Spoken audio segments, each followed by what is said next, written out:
Oh my! My scream echoed through the air. Honestly, how many times do I have to say it? When the glass is empty, pour the beer right away. Oh dear, the glass is broken. Isabella, clean it up quickly. Honestly, when will you grow up? This is insane. Why are these people so nonchalant about doing such things? My name is Isabella, a 26-year-old housewife. I've always been slow-witted. From the moment I entered elementary school, I realized I was falling behind. I was scolded by teachers countless times. Why couldn't I do such simple things? My parents are neither particularly enthusiastic about education nor completely neglectful.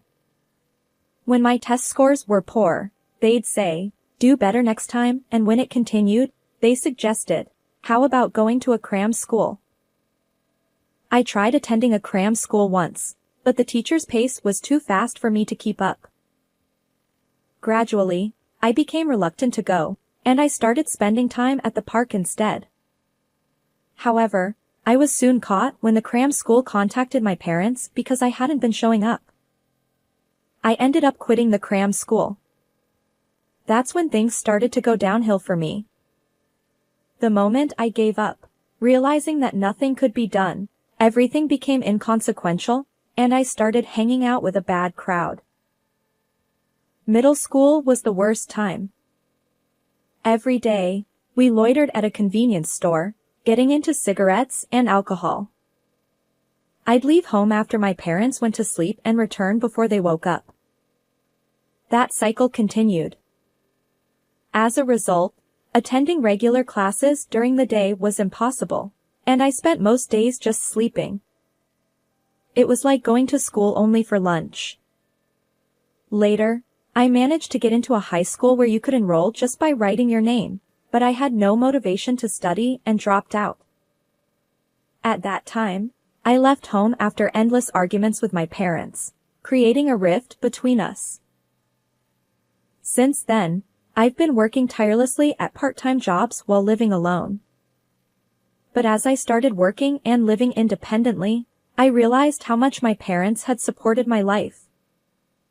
The chores my mother did as a matter of course weren't actually ordinary, and my father going to work every day wasn't a given.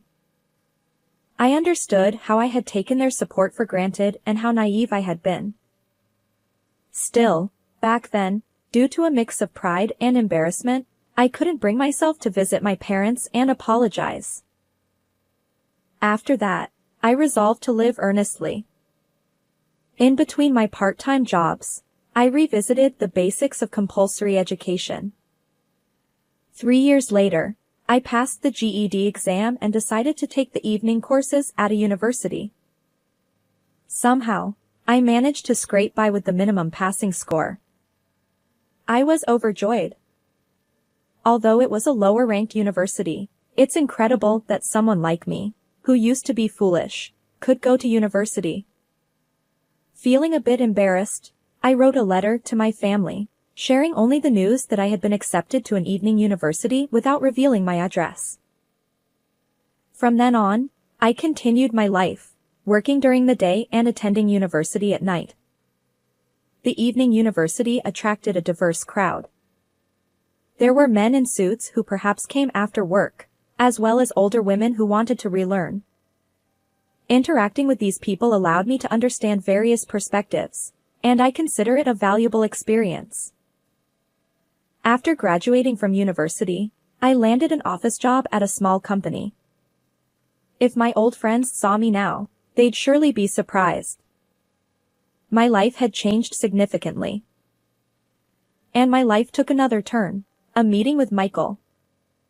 Michael was a senior colleague at the same company.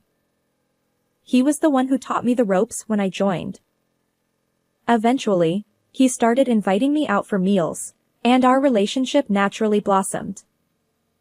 3 years later, he proposed, and we got married. He wanted me to focus on our home, so I decided to leave my job. I never dreamed that the rebellious girl I once was would end up leaving her job for marriage. When it came to informing my parents about the marriage, I could only do so through a letter. After all, we had parted ways in a heated argument back then, and I feared they might no longer care about me. Following our marriage, I ended up living with my in-laws in their home. My husband was the eldest son, and it was customary for the in-laws to live together. During the marriage introduction, I didn't have a negative impression of my in-laws, and there was a part of me that craved family love, so I agreed to cohabitate without much thought. Little did I know that this would mark the beginning of a living hell. I began experiencing severe mistreatment from my in-laws and husband. Isabella! Your cleaning is far too slow. Bathroom, toilet, weeding the garden. Do it more efficiently. Hey! I asked for tea. How long do I have to wait? Unbelievable. Hey, for breakfast, I prefer bread. I'll have yogurt. Mornings are for yogurt and fruit. My in-laws and husband were shamelessly demanding. Despite this, I clung to the strange notion that I needed their approval to be accepted by this family and in this house. So, I continued to be meek. Unfortunately, this only fueled their audacity even further. Isabella, give me a massage. Ah, excellent. I'll be next. Well then, after Dad, maybe I'll get one too. One person, 30 minutes each, for a total of an hour and a half of massages. And afterward, I brewed tea and served store-bought dessert to everyone, as if I were a housekeeper. I gradually began to suspect that I was being used for their convenience by my in-laws and husband. As a result, imperfections started creeping into the household chores I had previously executed flawlessly, and my in-laws and husband began blaming me for those shortcomings. Their tyranny escalated, and before I knew it, my in-laws and husband had turned into terrible manipulative individuals. Oh my! My scream echoed through the air. Honestly, how many times do I have to say it? When the glass is empty, pour the beer right away. He slammed the table as he spoke. The impact caused a glass to fall at my feet. Oh dear, the glass is broken. Isabella, clean it up quickly. Honestly, when will you grow up? This was madness. How could these people be so callous? I had reached my breaking point. I wanted to go home. But where? To my mom's place? Yet, I was afraid. Would they accept me? Still, I knew that remaining in this house would drive me mentally unstable, so I made up my mind and left.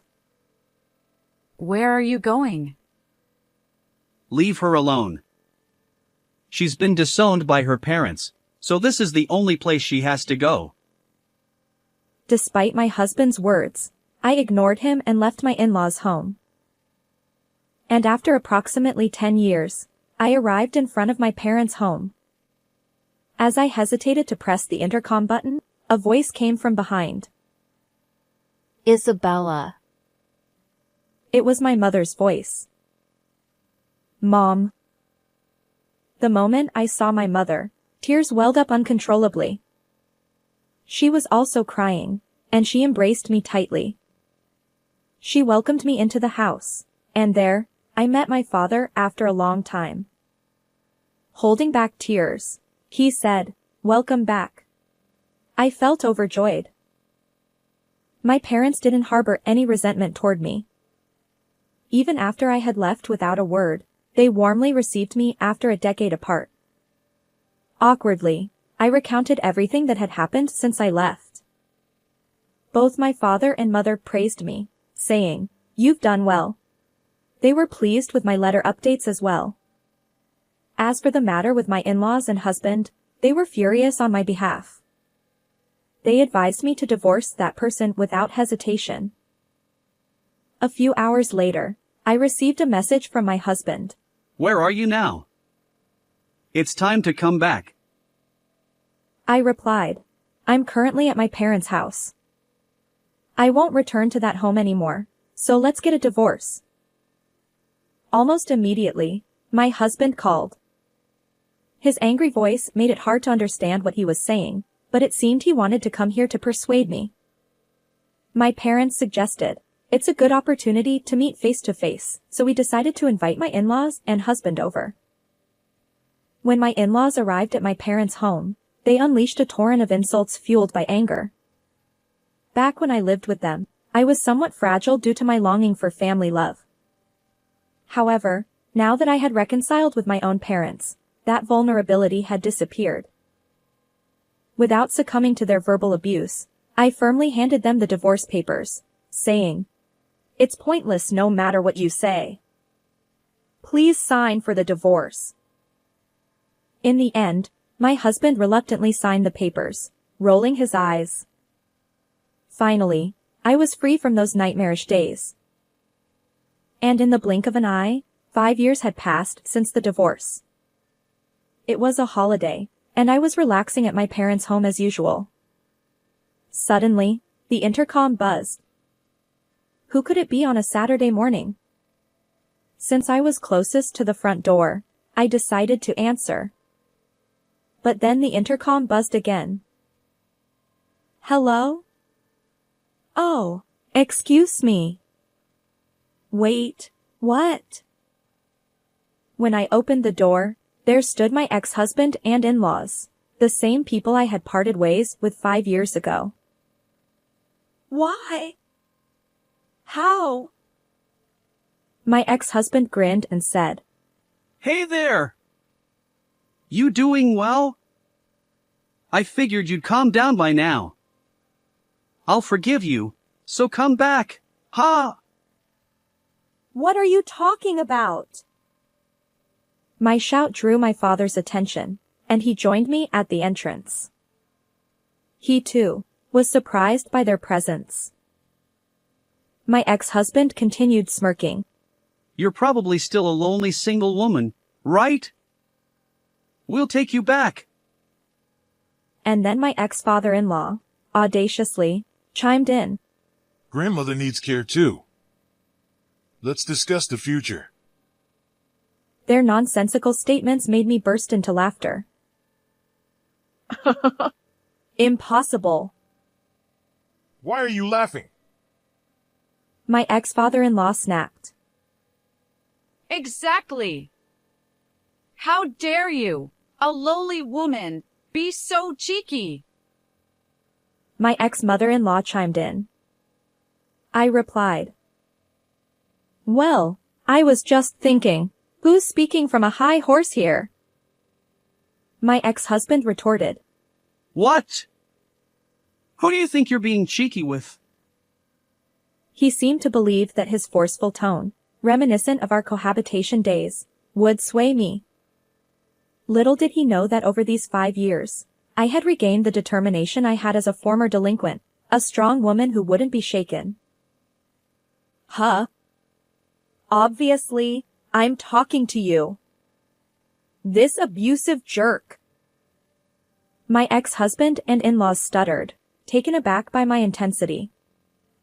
Suddenly, my voice surprised my mother, who approached, saying, Isabella, calm down. The baby just woke up. I apologized while cradling my daughter. Oops, sorry. A baby? I explained. I've remarried and have a child now. So, there's no chance of reconciliation with you. Not that I intend to, anyway. You're kidding. My ex-husband, clearly frustrated by the lack of compliance, retorted and kicked the flower bed outside the front door. I hurried inside, ensuring my daughter's safety, while my ex-husband attempted to force his way in. My father stepped in to stop him. In the next moment, my ex-husband let out a cry of pain. Ouch! Noah. Noah was my current husband. It seemed he had returned from his night shift just in time. Noah twisted my ex-husband's arm. What are you doing? You! What the hell? Let go! My ex-father-in-law chimed in. Release my son! I'll call the police! Noah replied. Huh? I am the police. Ah! Noah turned to me. Isabella, who are these people? Ex-husband and in-laws. They suddenly showed up, trying to force a reconciliation. When I resisted, my ex-husband got angry and kicked the flower bed. Wait, hey. You don't need to explain so clearly. Noah declared. They're completely out of line. I'll call for backup. This is ridiculous. Soon after, a police car arrived, and my ex-in-laws and ex-husband were taken away. The neighbors watched like curious onlookers, and my ex-in-laws and ex-husband hung their heads in embarrassment as they got into the police car. And the reason my ex-in-laws and ex-husband visited me was as follows. It turns out that they had been squandering Michael's grandfather's inheritance and grandmother's pension, indulging in gambling and a life of luxury. However, when his grandmother's health deteriorated, and she needed care, her pension was being used to cover the costs of her care facility. So, they decided to call me back and try to take advantage of my family's wealth. They probably assumed that if they shouted at me, I would comply with their demands. They completely underestimated me. Upon learning that I had remarried a police officer, my ex-in-laws and ex-husband likely decided never to involve themselves with me again. By the way, let me share how I ended up marrying a police officer. During my evening university days, I became close friends with a woman in her 50s who was in the same seminar. Even after graduation, we continued to meet up for drinks regularly. After my divorce from my ex-husband, she suggested that I meet her nephew, Noah. We hit it off, and that's how we ended up getting married. Life is unpredictable, and I never imagined finding happiness through such connections and bonds. Moving forward, I plan to enjoy each day while nurturing a good relationship with my husband, parents, and watching my daughter grow. How did you find this story? Don't forget to subscribe to the channel. See you in the next video.